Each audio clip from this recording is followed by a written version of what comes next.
And welcome to a special edition of RDG Magazine Podcast. I'm your host, Jason Hugg, and today we are broadcasting from West Reading, Pennsylvania. Joining me today is Angie and Chris Farrell, owner of Sweet Ride Ice Cream. Sweet Ride Ice Cream Parlor and Soda Fountain features an old-fashioned soda fountain plus 16 different flavors, locally sourced premium ice cream. If that isn't enough, Angie and her team also travel the region in a mobile parlor, trailer, vintage ice cream bike, and Victorian-style display cart. Angie and Chris, how did this whole thing begin? We were actually sitting on the beach a couple of years ago. Okay. And a girl came up to the boardwalk in an ice cream bike. And I'm a school teacher, so I have some time in the summer to work. Mm-hmm. And, I just said to Angie, I should get an ice cream bike. Okay. So we started doing research and looking into it. And we found actually in the UK and England, there's a big business where they take ice cream bikes to like weddings and formal functions, and we thought that might be an option for us. So we looked at where we could get an ice cream bike, and we purchased an ice cream bike from Worksman Cycles in Ozone Park, New York, and had it shipped here. Okay. And then started with that 3 summers ago. And did some like baseball tournaments that year, selling ice cream novelties, and had a few formal events scheduled. And then the next year we got our mobile ice cream parlor, which is like a 20-foot traveling trailer where we can serve out of a window like a traditional food truck. Mm-hmm. But like the biggest feature of that is that people can actually walk on one side and look at our display cabinet, our dipping cabinet, and order their ice cream, and we can serve it up to them, and then they can walk off. So that's proven to be a good model to take to like customer appreciations and employee appreciation events. So we did that, and that was pretty successful last year. And then we kind of had this idea for an ice cream parlor, and so we decided to go with that this year, and opened the store here on April 18th of this year. Yeah, wow. And so what, do you have any background in ice cream or desserts? Or other than eating it, no. Okay. We have no restaurant experience. I'm a school teacher. Mm-hmm. Angie was a paralegal until she left full-time this year to run the business. So just kind of dove right into to something we didn't know anything about. So how's that process been? I mean, have you owned a business before? No, this is the... okay, so this is brand new. Yep, everything's brand new. Yep, just kind of, taking a leap. I joke with people, it's kind of dangerous when you and your wife both go through a midlife crisis at the same time, I guess you end up starting a business then. Right, yeah. So, right. We ended up starting a business, and just, obviously Angie had, useful tools with being a paralegal as far as, some like tax knowledge and things like that. And, just the different experiences we've been through, I think, have helped us. Mm-hmm. I think I came up with a pretty good business plan, and I worked with the Small Business Development Center in Kutztown to write a really good business plan, and we just kind of stuck to that. But it's a big leap of faith. You just kind of, you think you're going to do well, and you hope you're going to do well, and you just jump in and work really hard. Put in a lot of long hours, trying to, you don't really, all of your free time is dedicated to, building the business and working on the business, but it's been a lot of fun. Yeah, and with everything of getting, all what we did was we just went with what we felt was right. Yeah, what was right. We went with in our heart so no, we don't have any background in restaurant experience, but we kind of just based it on how well we were doing with the ice cream bike and then the mobile ice cream parlor, and really felt, okay, we can, if actually where the whole idea of the store started was we did the Fall Fest in West Reading last fall, and then at that time there was a space available where we were parked out in front of, and then and so we actually looked into that particular space, but then the Main Street manager, here in West Reading, she was really helpful she was the one who said, I have the perfect space for you. We want you here. And we took a look at the space that we ended up opening the store. So it kind of, and also with that, we went into it thinking, you know what, if everything falls into place, then this was meant to be. I mean, we did have a couple of obstacles, but that really, they all panned out. And then thought, well, if it is meant to be and we're to open, then I will leave, my full-time job to run the business. So was the goal the ice cream parlor here, or was the goal just pretty much, as it's kind of gone one from the other to the other, just seeing where it really goes? The goal was just to kind of just do the mobile part of it. I was going to keep my job. Of course, he's a teacher, so he's going to do that. And what happened last year was when I was working, all my vacation I had to take for our time off for our mobile because it was just taking off so much, and right. There were pretty big events that I still wanted to be a part of for the mobile. So that's a good thing. It was a very good thing, but it was to the point where like something has to give here, right. And we have 3 boys, under the age of 12. And that's a commitment as well. So, we really had to, kind of narrow down, okay, something has to go on here. So I decided, to stop working as a paralegal. So how do you guys market it then? If it really kind of came up from, we have a concept of a cart, and now it's a trailer, now you have a storefront, and how did you manage your marketing and really kind of get the word out there? Word of mouth? Did you spend a lot on advertising? A lot of word of mouth, a lot of social media. I think Facebook's been a good way for us to get the word out. The other social media, and just kind of the word spreading, and through a little bit of advertising. But you really have to kind of watch what you spend on, what you don't spend on as far as advertising goes. And I think we've kind of shown a little bit of patience too, and it's kind of a delicate balance because you don't want to get the word out too fast and you're not ready for, all those customers. Right. So it's kind of been like, last year, like with the mobile parlor, for example, we didn't advertise a whole lot. And slowly picked up jobs through the summer. This year, we made a big push to contact big companies, and we've gotten a lot of response through that. So like the whole concept underlying the business is, we just want to make people happy.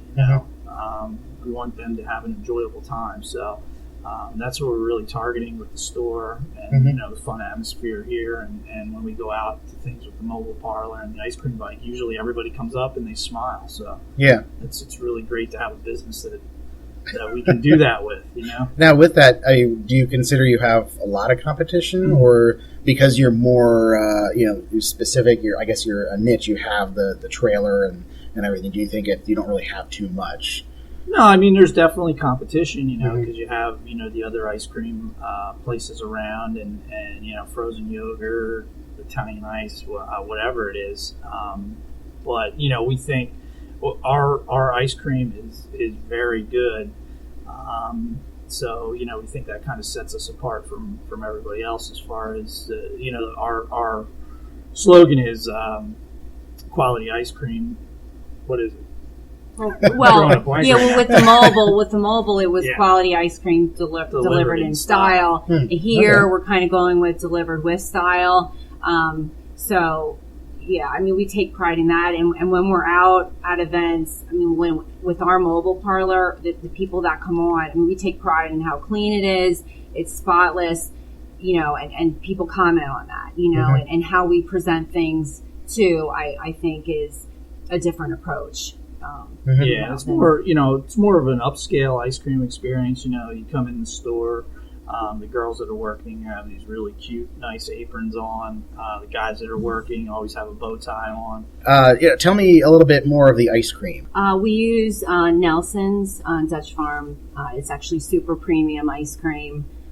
It's 16% butterfat, and we're very happy we chose this ice cream. They're a locally family-owned business in Royersford area, and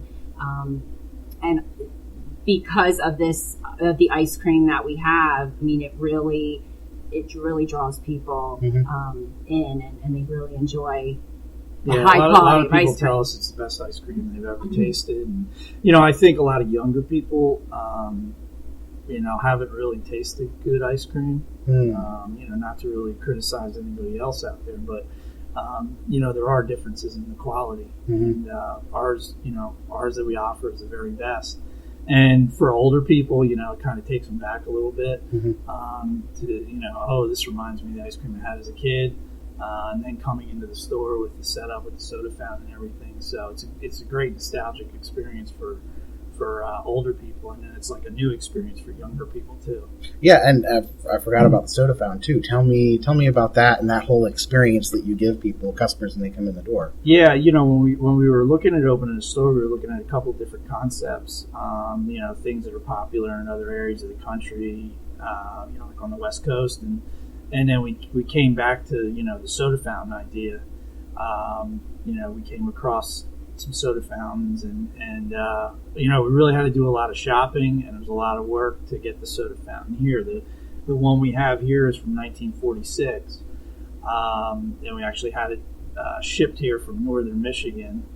So that was a big process. It was shipped here. I had to go down to Hatfield to pick it up because the shipping company couldn't actually deliver it here for whatever reason. They couldn't figure out how to get it off of their truck. So I had a lot of friends and relatives help us get it in the building and get it all set up.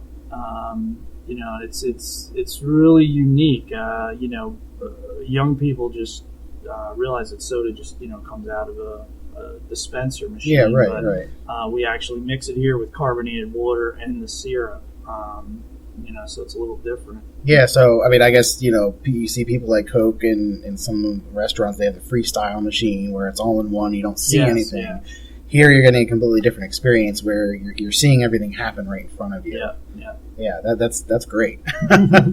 So, for someone who is looking to get into business, is there anything that you've learned and said, oh, this is exactly what we should have done, or kind of wished you did, or do you have any a success that, oh man, everyone should do this when they're getting into business?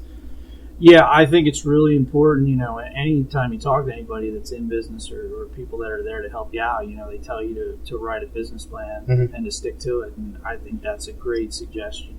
It takes a lot of time, and it's the type of thing that, it'll scare people away. Yeah. If you're not that organized, but it gives you the opportunity to get all your thoughts together and to really put a nice plan together. And I would recommend to people also to seek out help from like the Small Business Development Center at Kutztown. They're very helpful, and just a lot of business people have been really helpful, just offering their suggestions. And the Chamber of Commerce, get involved with that.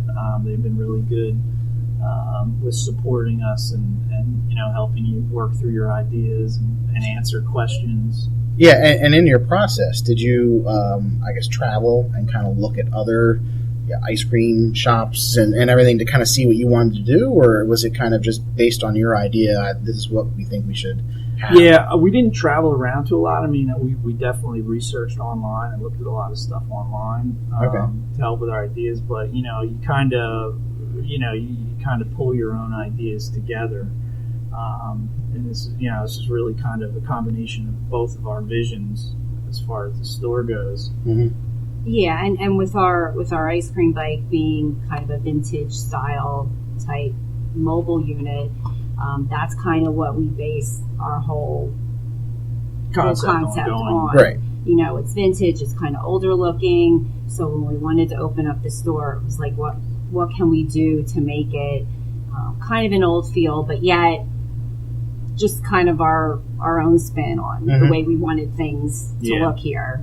Yeah, not a complete replica of, like a 1940s soda. Oh, yeah. A little bit of old, a little bit of new. Mm-hmm. So exactly, we talked a little bit about your marketing, but how do people get a hold of you? Well, they can contact us through our website, sweetrideicecream.com. Also call us at the store through our Facebook page.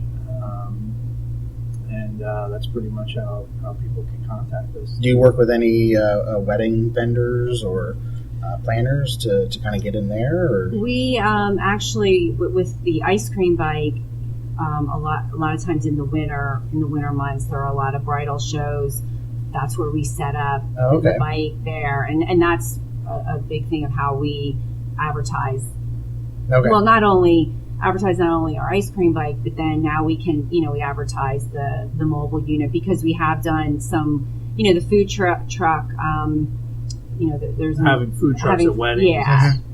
So, we have pictures of our mobile unit, and now we can say, and we have a store location, right, on Penn Avenue in West Reading, because when we're out, prior to when, before we open here, one of the first questions people ask, where are you located? And with our mobile, we would always say, well, we're all over. We're all over. We'll we bring it to you. Yeah, right. And now it's nice where we can, say where we are actually located. This is 542 Penn Avenue in West Reading. Okay, and the website? I want to make sure everyone can get a hold of you guys. It's www.sweetrideicecream.com. And same thing for Facebook? Yep, just check us out on Facebook, Sweet Ride Ice Cream. And thank you, Angie and Chris, for being a part of the show. All right, thanks for having us.